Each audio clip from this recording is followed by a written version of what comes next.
আসলে গ্রামের প্রাকৃতিক পরিবেশ এত সুন্দর, মনে হয় যেন গ্রামেই থেকে যাই আর শহরেই যাব না, এত ভালো লাগে। আসলে ভাবি যে হয়তো শহর জীবন ত্যাগ করে এখানে আসতে হবে। আরে জুলফিকার ভাই, জুলফিকার ভাই কেমন আছেন? হ্যাঁ ভালো আছি। তুই ঢাকাতে কবে আসলি আকাশ? এই কিছুদিন আগে এসেছি, আপনারই তো দেখা পাচ্ছি না। ভালোই করেছিস, কিন্তু দেখতেছি ইদানিং পুকুরের পাশে খুব বেশি ঘোরাঘুরি করতেছিস। কোনো মতলব আছে নাকি তোর? পুরানো স্মৃতি খুঁজছি ভাই, কিন্তু কিছু মানুষকে তার ভোলা যায় না। ঠিকই বলেছিস, পুরাতন স্মৃতি ভোলা অনেক কষ্ট। এর আমি অনেক দেখেছি, আমারও এরকম হয়েছিল এক সময়। আরে এই পুকুরের পাশে যখন আমি হাঁটতে যাই তখন মনে হয় তার পুরো স্মৃতি গাথা, এক একটা পৃষ্ঠা, এক একটা পাতা যেন আমার এখন লুকিয়ে আছে। তাহলে আপনি ভাই থাকে সন্ধ্যেবেলা চায়ের দোকানে দেখা হচ্ছে। আচ্ছা ঠিক আছে, সন্ধ্যাবেলা দেখা হচ্ছে চার দোকানে।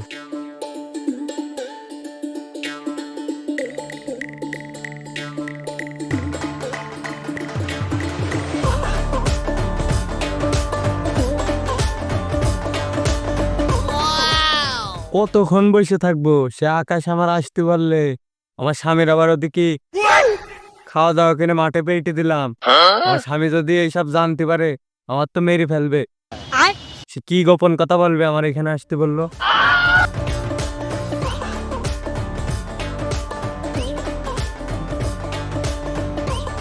তুমি এখন কি বাল ছিড়ছিলে? তোমার জন্য বসে রয়েছি সেই থেকে আমি।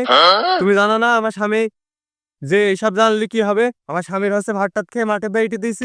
আমার আসতে এতক্ষণ লাগলে কেন? আর কি গোপন কথা বলবো বলো তাড়াতাড়ি।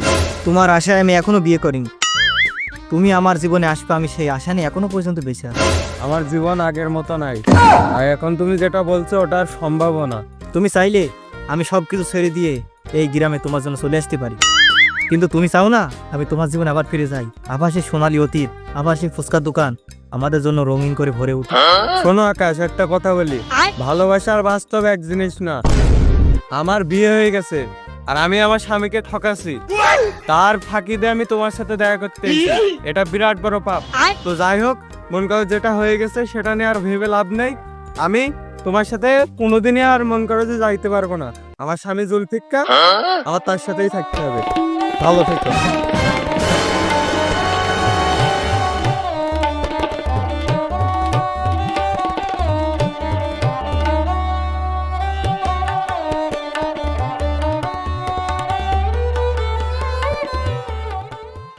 এই সেই পুরাতন স্মৃতি, পুকুর পাড়ে এত কিছু চলতেছে। দাঁড়া আমি বাড়িকে দেখছি আমার বোর। আচ্ছা তোমার হয়েছে এটা কি? সকাল থেকে দেখছি মন খারাপ করে রয়েছো। সুলতানা, আর একটা কথাও না, ওই দিন পুকুর পাড়ে কি হয়েছিল সেটা আমাকে বলো।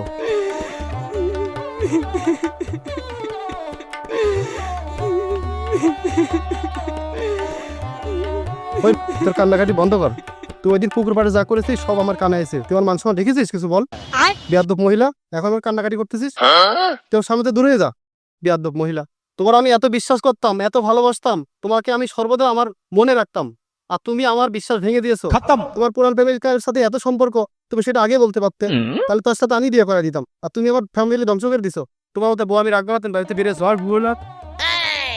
তোমার সব পিস ঠিক আছে কোরালের সাথে মাকে তো ভাবছিস দিবালি কি আছে মহিলা, কি মাংস রেখেছিস? সব তো কোনো ইয়ে হবে না, সার হবে না, সবাই ভুল হয়ে গেছে। কারণ আমি অনেক ফ্রেন্ড এত বিশ্বাস করতাম, তুই আমার ইয়ে ধ্বংস করে দিছিস। তোর মতো বউ আমার লাগবে না, বেরো। আমার একটা সুযোগ দাও কথা বলার। তুই সর আমার থেকে আমার একটা সুযোগ, একটা। আচ্ছা দাঁড়া, কিছু বলছিস বলে বল। তুমি যেরকম ভাবছো আসলে ওরকম কিছুই নাই। সেই দিন আমার পূর্ব পরিচিত, ওর সাথে আমার আগে সম্পর্ক ছিল ঠিকই, সে এসে আমার সাথে শুধু কথা বলেছে, তাছাড়া এর বাইরে আর কিছুই নাই। সুলতানা, তুই আমার যা মান সম্মান খাইছিস তো খাইছিস, তোর আমি মাফ করে দিলাম এবারের মতো। সামনে যদি এরকম কিছু হয় তোর আমি তালাক দিয়ে দেবো। আর তাড়াতাড়ি বাদ না করে আমি মাঠে যাচ্ছি, কাজ করে এসে ভাত খাবো।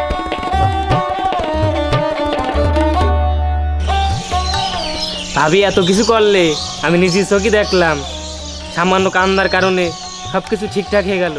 ভাই কিছুই বুঝতে পারলো না, সামান্য কাঁদলো, সব ঠিক। ভাই মেনে নিল। আসলেই দুনিয়া।